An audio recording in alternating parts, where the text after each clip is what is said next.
I'm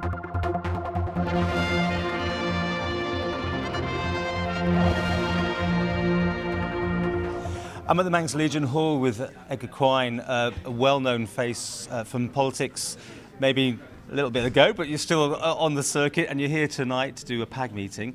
About what? Well, the subject, of course, is essentially the government learning to live within its means.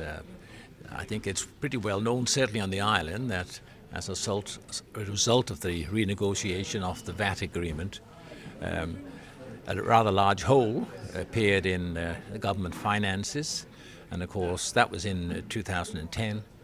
And as a consequence, they now have to make some rather radical adjustments to balance the books. And I'm here tonight to discuss the product of a report by a committee which was commissioned by the government to make some proposals in relation to the structure of government. Which you sat on, of course.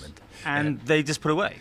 Yes, the first report, which was for the scope and the structure, that was in 2006, and nothing was done about that one. I think 5 years later there was some changes made to the structure, departmental structure, but nothing that directly impacted upon the financial problems which we're now having to confront. When you did that original report, were you surprised at Tony Brown's decision not to actually activate the scope side of it?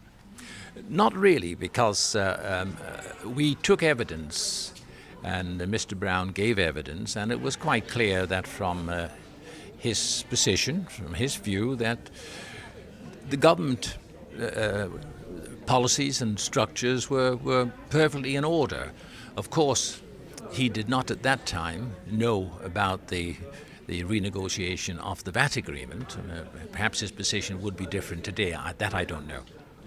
Well, I mean, you've looked at the figures. You know how it's going to work out. What are you suggesting here tonight? Well, we believe that there has to be some quite radical thought given to restructuring government to make it a leaner and a fitter government.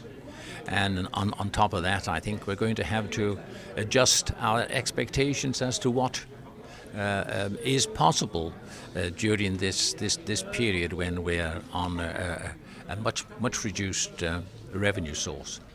But is there anything you can actually say tonight, the X, Y or Z, that should be cut completely or really curtailed? Are you going to give people some ideas from your perspective on where we should go forward?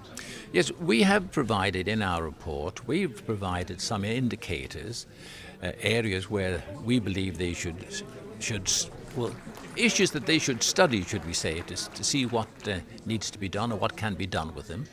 It's not for us, of course, to make hard and fast proposals, because we've been working within time frames that wouldn't allow for that sort of detailed study, but we've pointed to certain issues and certain areas that we believe could constitute a good starting point for them to have a look at the problem. Let me push you. Let me put you back into government right now. You're in charge. Where would you make the biggest and most important cuts?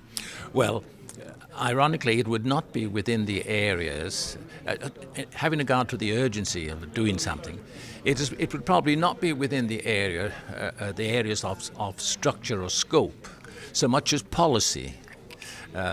I think in terms of addressing the shortfall in revenue, the immediate action lies in areas of policy, what services you provide or whether you don't provide them, and the quality of service, the standard of service. These are matters that impact on policy, and they are excluded from the study which our committee looked into. We were just dealing with structure and scope. So I think any person that's looking at what needs to be done now, and the government is doing this, of course, they have to look at policy, because that is where some input can be made, some real reductions can be made to square the books. Would you like to be back into politics now with this? I'm rather long in the tooth to go back into politics.